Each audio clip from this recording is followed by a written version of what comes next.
What's up, guys? This is Phineas. I'm a fashion designer obsessed with everything quality. And today I'm going to walk you through some of my fall jackets. So the jacket I have on is actually one of the jackets I'm going to be talking about, but I wanted to start with this beautiful biker jacket because I recently picked it up yesterday, and it has to be one of the best pieces I've ever purchased. So this is a Harley-Davidson biker jacket. It's got all the classic elements of a biker jacket, the kind of asymmetrical zip, the double-breasted front, the collar, and then also like a big Harley-Davidson logo on the back, which is embossed. I picked this up at a vintage store, and from my research, I think it was produced either in the 1980s or 1990s. And the immediate thing that you can tell with these kind of older jackets, or at least what I could tell from feeling this with my own two hands, is that the leather is really quality. It's incredibly thick. It's really worn in, so the previous owner did a great job. They wore this thing like crazy. And then the zips are still in great shape, YKK zippers. The overall fit of the jacket, as you'll see, is nice. It's a perfect length for me. It kind of covers my butt a little bit, but not completely, but is basically like break even to my belt on the front. So it's like the perfect length for a jacket. The aspects of it that, sold me on the quality, I think are secondary to just this beautiful leather. Like when you put on this jacket, it's like you're putting on a 5 or 6 pound weight, maybe more. Like it's really heavy, and you have this feeling of armor, like you have a shield around you. And it's just something I really, really love and really desire. Besides the whole aesthetic and beauty of the jacket, there's this really pleasant feeling when you wear it, and you're just kind of wrapped in this garment. So you'll definitely be seeing a lot of this. I wish I could talk about it more. The details are just extraordinary. It was kind of everything I wanted, with the belt, with the asymmetric front, and then the aging on the hardware is just so exceptional. This was like one of my best vintage pickups, and I'm just so excited to put kind of my own mark on this piece. Now the next jacket is one I actually just had on, and this is a vintage piece as well. It's from a designer. So the designer is G. Guaglione.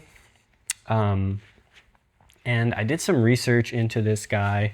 He was a designer at Max Mara, and then started his own label, which from what I can tell just kind of died out a little bit. Like he started with menswear, did women's wear, and then I haven't seen any recent collections. It was super exciting to see that this was a designer. Like when I spotted it in the vintage shops, I just kind of like picked it up and loved the details, but getting that reinforcement that it was from someone with a lot of experience in fashion made a lot of sense to me.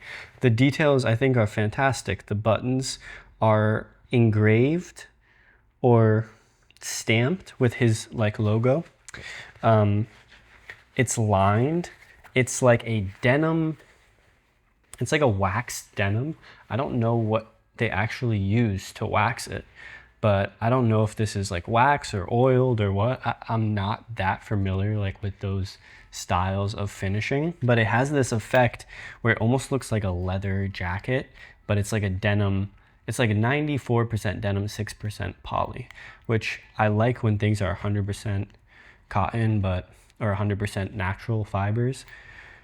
But it was just such an extraordinary fit and had this super sleek look that I can only like cite as like a Celine Homme / like Tom Ford kind of sexy, like tight leather vibe. I think the little things are kind of what I'm becoming more aware of as I get more and more into fashion. And it has like this buckle on the collar. It has side adjusters. It has zips over where the side adjusters go, so you can actually change the size. So besides being stylistic, it's a little bit pragmatic as well. It has these really unique epaulette designs, which are basically zips, but they form epaulettes, and you can like take it on and off and kind of customize it to your own liking. It has the elbow reinforcements, and then the corduroy collar, and then the lining, which I already mentioned.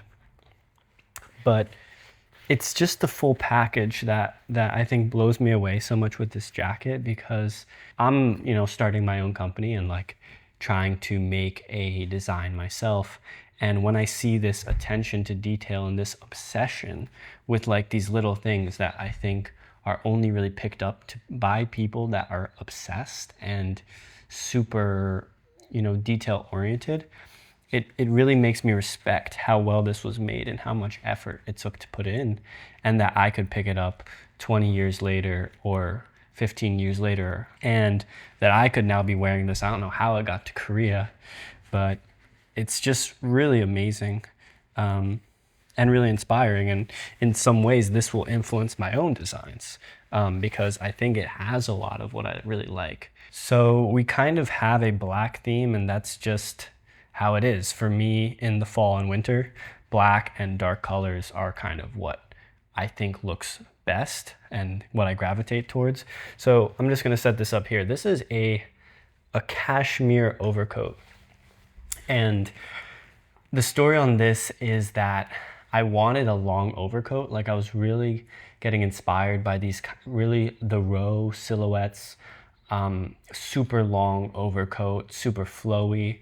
I wanted something like Patrick Bateman wears in American Psycho, which is this really elegant, just long coat that like breaks almost at his ankles, it seems like. And I just had this obsession, and I just was looking and trying to find it and going around to like all different vintage stores and all different places. And I just couldn't find anything. I think partly because the coats are just shorter here, because like people are shorter, like compared to my height. So I just couldn't find what I wanted. And I like started to lose not my mind, but I got like stressed. Like, I just wanted this coat so bad. I wanted like this idea I had in my head, and I just wanted to find it. So I went to like 30 plus vintage places. Maybe that's an exaggeration. I went to like 20 places, like 25 places. And then finally, in this regular place that I frequented, I just found this jacket. And immediately when I put it on, I just knew I was gonna buy it. Like, I had that reaction of like, wow. And the caveat being, it wasn't like as long as I wanted. It wasn't that coat that goes to my ankles or like to the bottom of my calf. It breaks like mid-calf, like upper mid-calf. But it had that exact silhouette, that really strong shoulder going down, and then, breaking below knee was an absolute necessity. So the mid-calf combined with these other elements of the strong shoulder, I was just sold pretty much immediately. And it's like pretty good in terms of like what I want. I would say 90% or so there. And then as I'm like using this coat, the details and the elements of it that I wasn't immediately like looking into blew me away. So when I checked the composition, I translated it. It's cashmere, 100% cashmere, with a cupro lining. So this is like pretty standard on really like high-end coats. They have this cupro, which is like a cellulose derived lining that's like not silk, but is like higher end than polyester and like nylon, those types of linings. So that was pretty good to see. I knew it was a really high-end garment. 100% cashmere in a coat is expensive. Like, that's really high quality. Usually coats are like a high-end coat will be like a 90-10 mix or something like that. But this was 100% cashmere. And then I also noticed the buttons of the coat like are not plastic. I honestly think it's horn. It's either horn or nut, but I think it's horn because of how cool these buttons get in like a cool temperature. They really absorb like temperature, which if you know like the way to check if it's plastic or one of these more expensive style buttons is to feel the button, and you can like plastic doesn't hold any sort of temperature, so you can immediately feel like a plastic button by its temperature. And so the details, the horn or nut buttons, I'm pretty sure it's horn, the 100% cashmere, the Cupro lining. I realized, I was like, wait, this coat is custom made. Like it doesn't have a label, there's no branding. There's like some manufacturing information on the inside of the coat, but like it's a custom made coat for someone, and I'm pretty sure it's from Japan because all the labels are Japanese, and Korea gets a lot of their vintage clothes from Japan. So I like, the more I wear it, the more I'm like, this is like, the comparable is like a 7K Ralph Lauren purple label coat, and I picked this up for like 90 bucks, 85 bucks. So vintage is everything. Like once you start to develop a style and a feeling of what you want, like vintage is the way to go. You can just get stuff that is just better than anything made today. Like bar these like $10,000, $5,000 products. But anything in that mid tier, like $500 to $1,000 range, I guarantee with taste, you can get something better if you look long enough in vintage or thrift. And that's kind of been a massive realization, as all my shopping here in Korea has just been only vintage. And the finds are just amazing. Like this, you can see the old designers, like I have the old Harley-Davidson, and then this cashmere coat. Like I just could never afford something remotely that good if I went to a brand new like coat place. Like Ralph Lauren purple label, like that's the quality, like in terms of specifications. And it's not going to be every time, like it's really kind of a grind, but when you love it, and I love it, I really just love finding quality stuff, finding beautiful things. It's worth it to me, and I do put in a lot of time. And the result is these beautiful things that are like almost exactly what I wanted, and like better than anything I could have found in a ready-to-wear retail shop.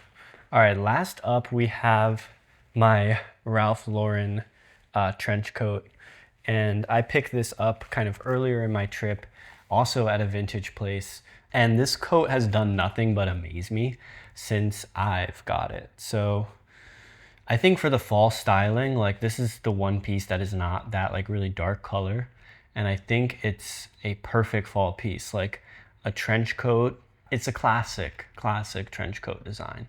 So it has all the classic aspects of a trench coat, including the color, but like the gun flap, the back vent, the back flap, the epaulettes, like the adjusters on the hand. It's got the like 6-button layout, and it's a 100% cotton. So it's not like the polyester coats, polyester trench coats that are kind of frequenting or like mass market now. It's this 100% cotton. It's definitely got some type of finish, or some really tight weave to give it that water resistance, because that is the ultimate goal of a trench coat. I don't really know which. I honestly should have looked into it a little more. It's also lined. So I took the lining out right now, but it has like a wool lining, which is good as we get into kind of some of the colder months, because it will allow me to extend this wear out into the winter if I need it, on those kind of rainier winter days. And then purely in pragmatic terms, it does its job brilliantly, like of keeping the rain out. I had this panic kind of situation where I had to go back from class to my room, and it was like a rainstorm. Like the droplets of rain that were coming were like, felt like they had some weight behind them. Like it was like you're getting hit, not like a drizzle. And I had my laptop with me, no umbrella. And I basically just kind of like wore the coat over my shoulders and then wrapped my bag in the coat because it is longer, and just like ran.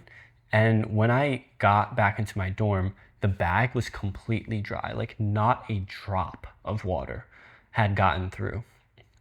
And then when you hang this thing up to dry, because it does get wet, it will like dry out in like 30 minutes, 40 minutes. It's like magical. And I really wish coats were still made this way because it is so pragmatic. Besides the stylistic appeal of like a long coat, because it has all those elements too. The high collar, you know, the long length, it does break like lower mid calf for me. It's just super reliable at keeping the rain out, which is its original function. And so I have worn this a lot, and I've worn all these coats I've shown a lot because they are kind of my fall rotation. I feel pretty comfortable now having these 4 to kind of conquer any type of weather, any day, any way I'm feeling. I have something for that. And in terms of the styling, like my fall winter like styling is very coat centric, so it's kind of like that statement coat piece, and then it's a turtleneck and some sort of like jeans or these like wool pants. Basically all my pants are from this brand Object, which just has the style that I really like, which is kind of like a bit of a tighter on the upper thigh, and then goes into this voluminous flowing out like over the ankle and foot. And I think it looks really good with some of these like longer coats, and then also with a shorter style because it has a really nice accent of kind of almost like a bell-bottom look or like a super baggy look, but it's not like excess fabric. There's still a really solid, beautiful shape. And then I love a tight-fitting turtleneck. I think it's just super classy to have your neck covered on like these coats, or just anything. This is my wardrobe for the fall and winter. That pretty much covers it. So I will see you guys in the next one. Peace.